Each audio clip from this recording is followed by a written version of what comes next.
SK win.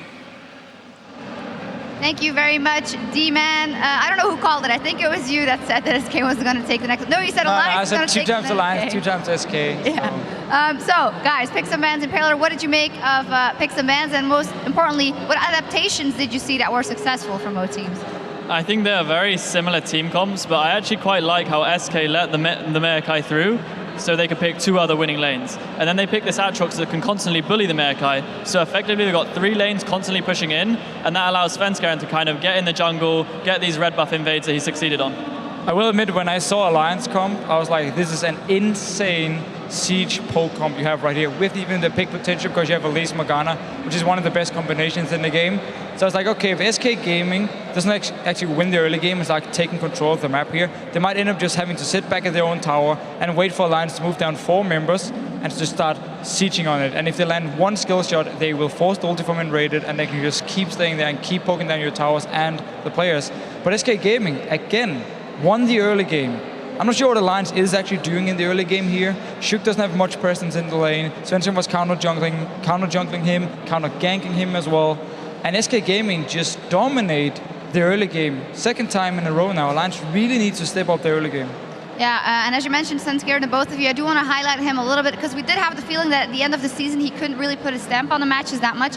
Here he is, even though he's being that invisible threat in the beginning and he's clearing out that red buff continually. But you had something to say that he didn't buy enough wards, actually, essentially, and that's something we've seen a couple of times.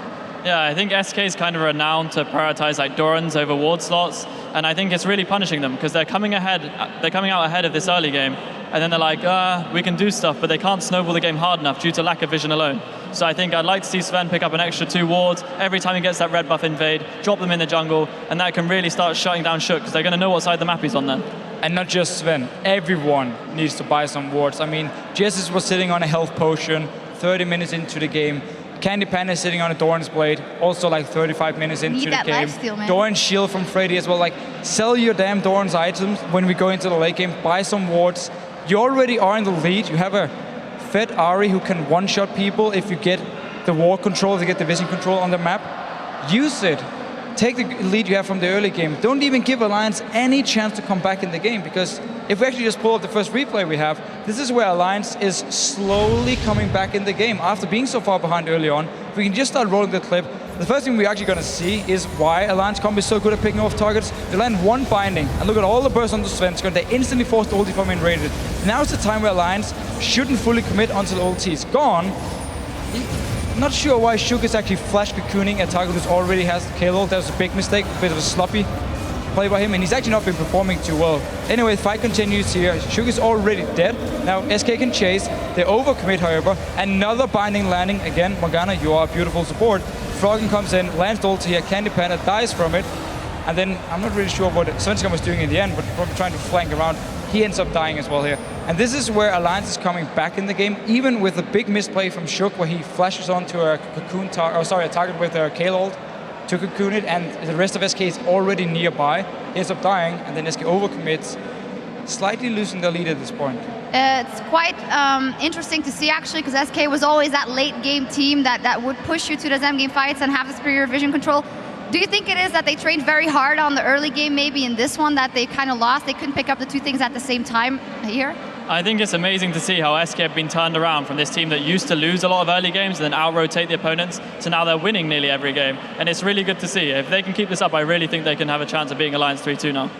Let's actually take a look at another team fight that they played very well. Let's get that up on the screen around Dragon this time around. Yeah, so quick setup here. SK Gaming are still ahead in gold, even after the fight they had before here. And this is the first real team fight, which goes in favor of SK Gaming and kind of sets the trend for the rest of the game. So let's just roll the clip here. Paler, take over. I think SK finally realized that they need to commit and really utilize the care wall. So Freddy goes in, gets the care wall in a sec, and then Jesus is ready to zone on the side. So he's got 3 people off, gets a 2-man queue, and then they can just clean up this fight. Svenskeren gets the jump reset, starts poking the back line, and this allows them just to kill off the tank line of Alliance. And now they've started doing this, it's really like, they've got to utilize the kill. It's the most important thing. If they can do that, they can clean up the fights. It was basically the only protection they had for their carries. The K-Lol here, everyone else was kind of like jump in your face of Alliance. But what we also saw in this team fight and in the later team fights is whenever SK actually engaged onto Alliance, suddenly every single skill shot was just missed. Like there's no conclusion, there's no bindings to set up the picks for Alliance as soon as the team fight started. So we often saw Wicked go in, die, while 4 members from Alliance just kept running and trying to land a skill shot, and SK was just dodging around it. And therefore they never hit it, they never managed to get a kill, and just kept losing team fights from here on. Well, with the individual mistakes you mentioned, we saw it in the last best of 5 as well. You cannot underestimate what it's like to play on this stage here and knowing that you have to win this game. Coming into the next game in the series, it's all evened up, 1-1. The advice for, let us start with SK Gaming, because I feel like if they can connect that good early game and then buy some wards, this should be easy game for them if they manage to do it. It isn't that easy, of course. Well, you basically just said it. Do what you're doing in the early game, buy some wards, use it to snowball your lead, especially if you have something like an Ari in the mid lane to really start picking off people if they don't have any wards, because it's so easy just to position yourself in a bush and wait for someone to walk by, because they have to rotate to the top lane, rotate to the bottom lane, get the kill, then you take a Baron or Dragon or potentially at the base. I think when both junglers are starting Moby boots as well, you need to have vision, because you can shut down a Moby rush jungler. If you constantly know where they are, they've invested a lot in getting this item so they can get more ganks off. And if they don't get these ganks off, it's really gold inefficient. And so yeah, just more wards early, more wards into the mid game, and I think that's who's going to win this series based on warding alone. All right, we'll definitely keep a close eye on that. Our gold is piling up, so we're going to shop. When we come back, it's game 3. Don't touch your browser.